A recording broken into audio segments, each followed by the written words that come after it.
up YouTube? My name's Quickie, welcome back to the channel.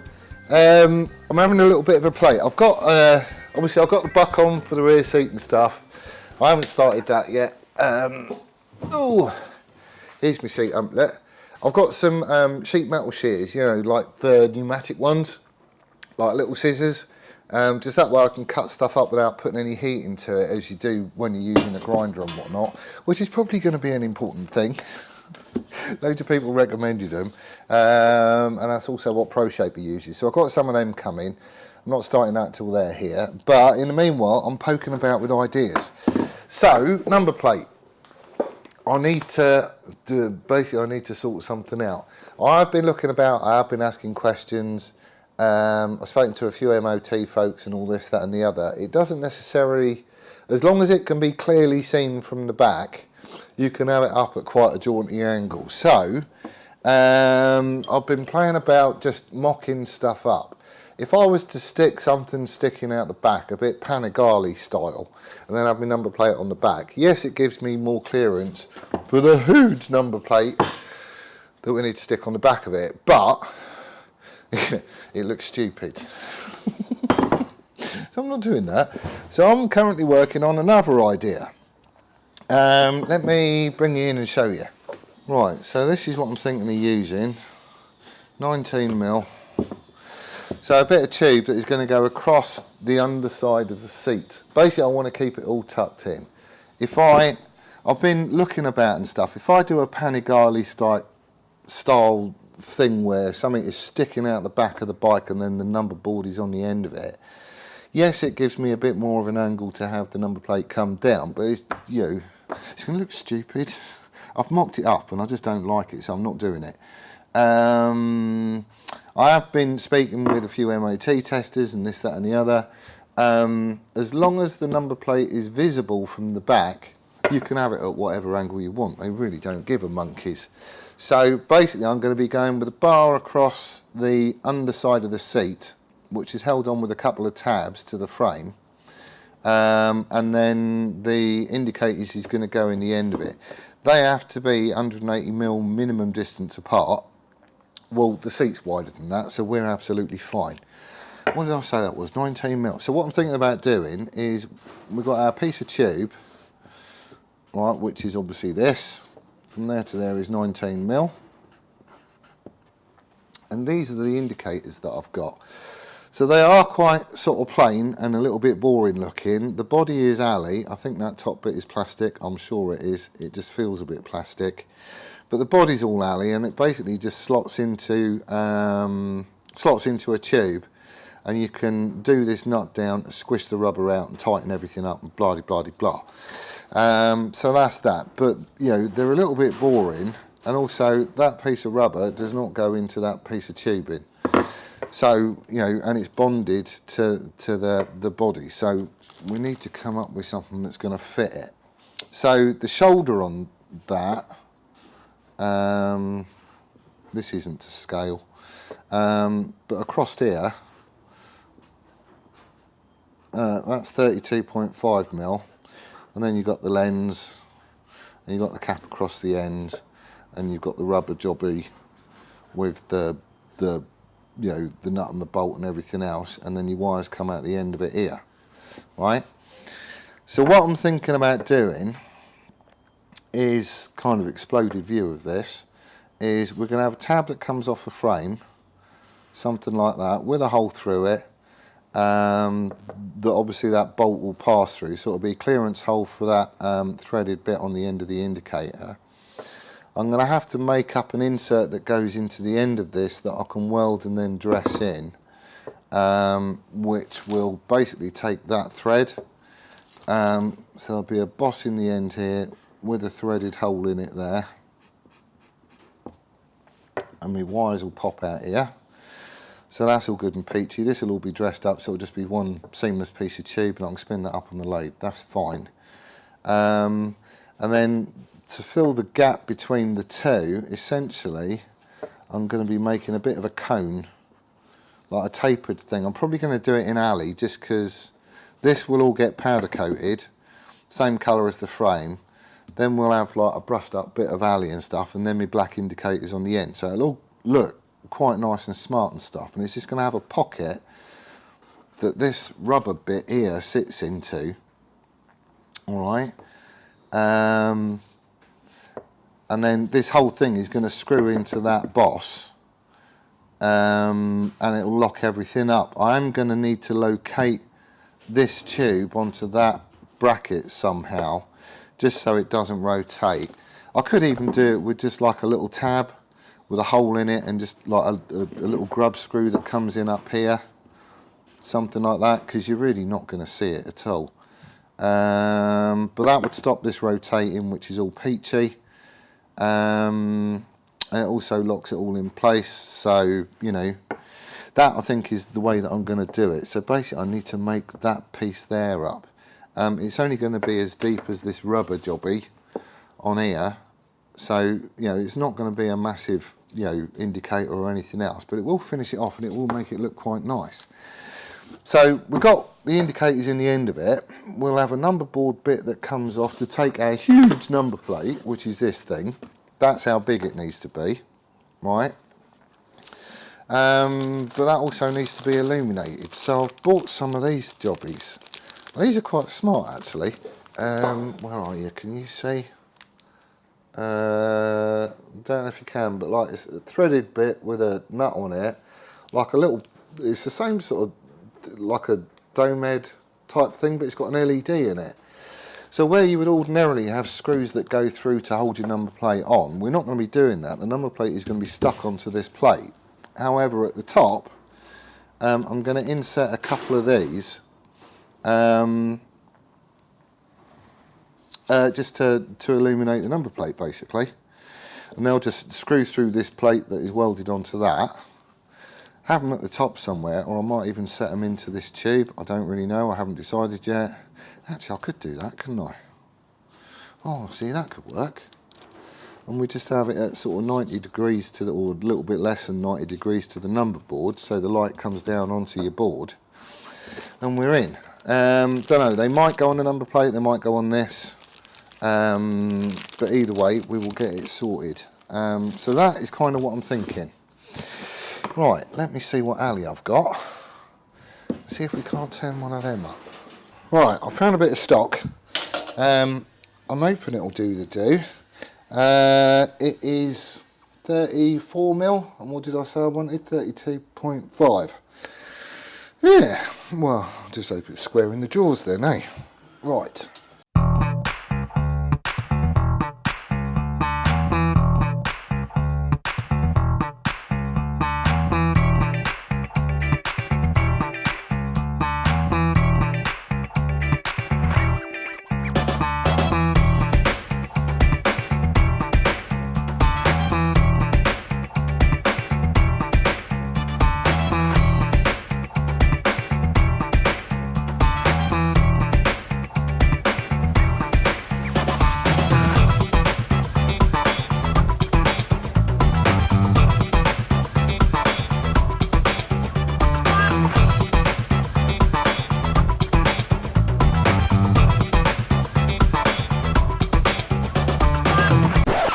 No, don't like it. Right, let's start on the tube first.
Right, so that's the bar done. Had it on the lathe and just took out the seam that runs down the middle, turned up a couple of bosses, which have been pushed in, and I cross drilled it, and literally all I've done is like a little puddle weld. It ain't going anywhere. It is dead. You have to bash it in to get it in, basically. So quite happy with that. Not so happy in when I was threading the end, I managed to snap off a spiral tap.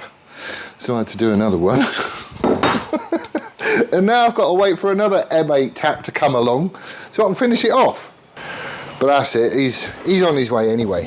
Alright, in other news, I've got some of these shears. They turned up today, so I had to go with them.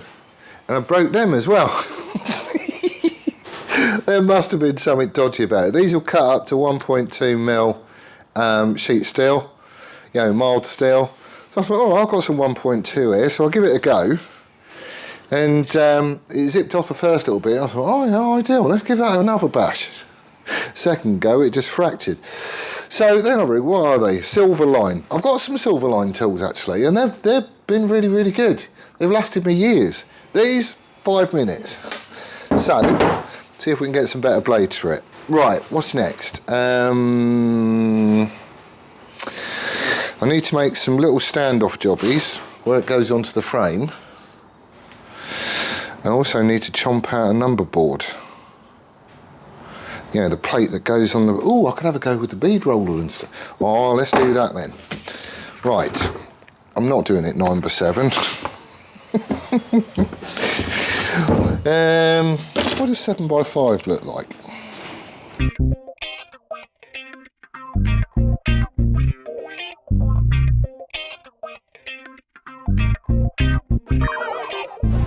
Right then, we're not going 9x7. The piece of card is as big as the number plate, the proper number plate needs to be. I'm going to make the bracket a little bit smaller. So that's 7x5. Where are you? Yeah, so that's 9, that's 7 inches, but we're going 7x5, all right? And the idea is that this is going to go across the top with an indicator in each end, and then sort of here and the same on the other side is where those little number plate, you can't see anything. There we go. So tube goes across the top like that, and then set about here and here would be those little number plate lights, the little bolt jobbies. These holes here, I'm going to put some holes in this, and then I've got a dimple die thing that I made ages ago actually. A dimple die. So you cut a 1-inch hole, stick that in a press, squash it, and it puts a shape into it, which will help to stiffen everything up. Also want to roll the edge of it as well. Not a lot. You know, this is going to have a little bit of a return, but that will make this properly stiff, because I don't want anything flapping about on the back of the bike. So, I've got a bead roller. I got him a while back.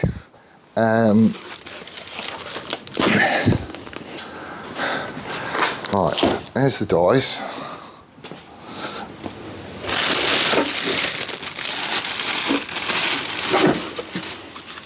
Ooh.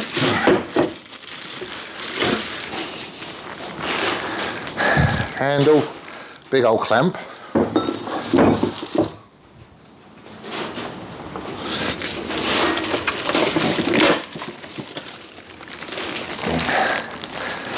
And a bead roller. Right, let's can't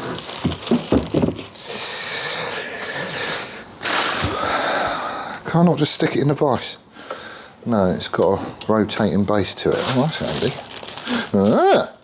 Right, okay. I need to get stuff set up, but I think first things first, I'm going to chop out my piece of steel. I'm going to have to leave a little bit more, aren't I, for the return? Ooh. Right, I need to set this up and have a play. Oh, see, I know what's going to happen here. I know what's going to happen.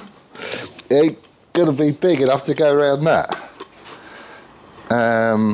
Oh, cock. Right. You are going in the vise. Just not how you thought you was. What have I got?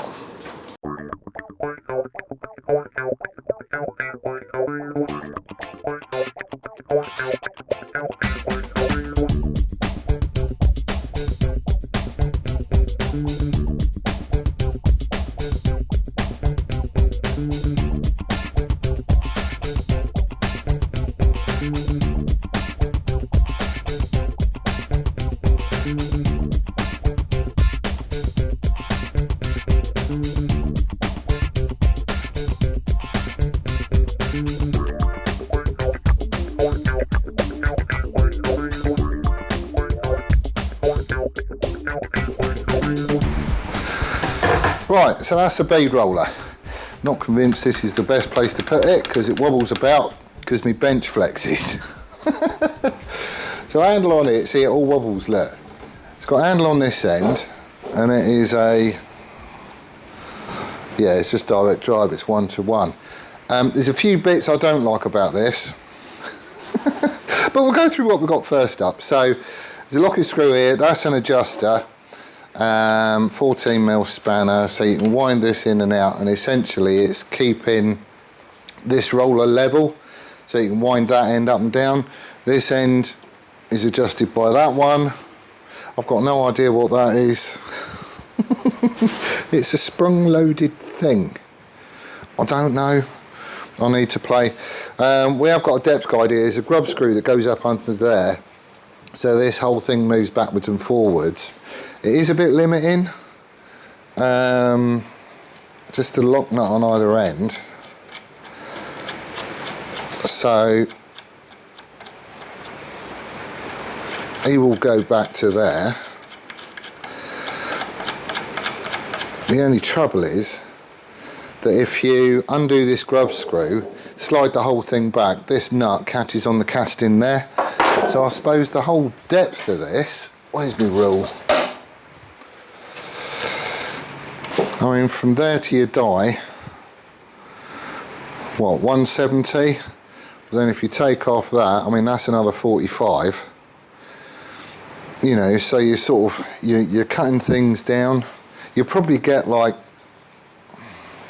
well, I don't know, by the time you put in a feature and you probably get like 115, 110 mil, something like that. I don't know. But these are all the different dies. So that's a crimping die. Why you would want one of them, I don't know. But you get this, it looks a bit like a, you know, one of the spanners you get for your angle grinder. He fits in the end, and then you can, you know, obviously hold the handle, you can undo these and wind them off, sort of thing. Come on. So he comes off, skinniest knot ever. There's only about 4 or 5 threads in there. But then the die comes off. He is keyed, and there's you get a couple of extra spaces and stuff as well to go in the back here, and you can just switch all these dies out for different ones. So these are some of the dies that I've got.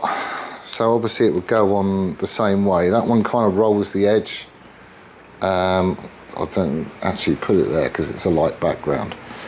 So he would sort of roll an edge. That's probably the one that I'm going to have a go with first. But you get all different sorts as well. So you can put a little groove in stuff like that. For a little bead, there's this, I think, is a jogger. So essentially the metal will go down and then come along again once you put it through that one. What else have we got? There's similar to the other one, but that's just like a normal bead. But it's, you know, this profile is rounded off, as is that one. You got a double version of that, which I've got no idea why you would want that. There's a double version. And then you get like a tipping wheel as well. So with this one, he goes on like that, and essentially it's just putting a crease. This will put a crease into it, and it will start to fold the metal up. So you know, you could tip an edge on that. I need to goof about and have a play, so I've got myself a piece of steel, and we're just going to have a go and see what happens. So I need to know which one is going to give me the profile that I need. Which way do you want to go? That way? No, that way. There we are.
work, but I do need a little bit of practice, especially on my starts. Looking at this, there is a grease nipple on the, I don't know if you can see, hang on, let me,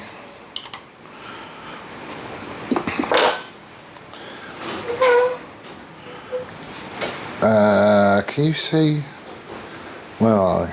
There we go, just there is a grease nipple. And I think what I'm probably going to end up doing is packing it full of grease again, taking the nipple out and then losing this bit.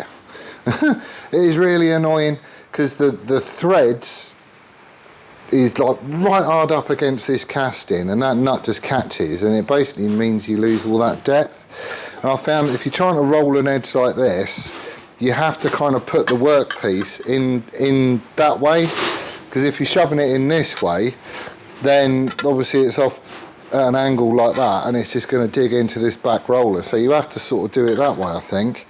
I'm still playing, I've never used one before, but it does do a very nice job. I will get some pictures and put them up. The bend it's putting in is absolutely lovely.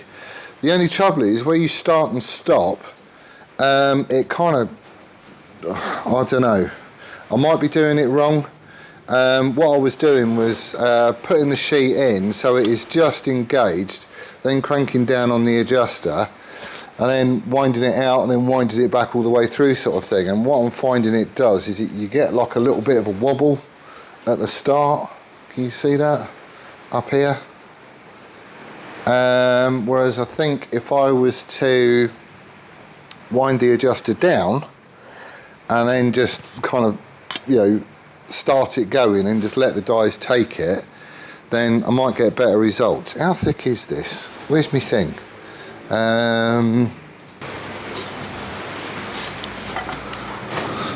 So this is 1.5, which is, and it is properly, you know, it ain't going anywhere once you put that into it. So putting a bead into it is definitely going to work. I've got another piece. Where are we? So I've got another piece here. You can see this is just flat. It does want to, you can feel it flexing in your hands, but it's still quite tough stuff. But, you know, I can bend it, hopefully you can see there, just with thumbs. But as soon as you put like a bead into it, you just can't shift it. That's why I want to do the bead rolling on the number plate, because it's just going to stiffen it all up. I mean, this is quite tough, really. I'll probably look to make it out of like 1mm, because you don't need mega thick chunky stuff. But then putting these beads into it and a couple of dimples in the middle, I reckon is going to do the do. I'm not sure I'll be able to get around the corner, so what I'm probably going to end up doing is taking a little square out the corners, doing me rolling and getting it round as far as I can, which I should be able to get it basically vertical, you know, 90 degrees rather, and then I'll just mig up the corners of it so it all ties together, and then I'm going to put 2 holes in here, dimple them, and that is going to be strong as hell, but it'll actually be using quite thin sheet. It is lashing down outside, can you hear it? So 1mm it is going to be, and they're the dies that I'm going to use, and at some point I'll have a cock about with all the rest of them. I suppose if you lose this, you're buggered, don't you?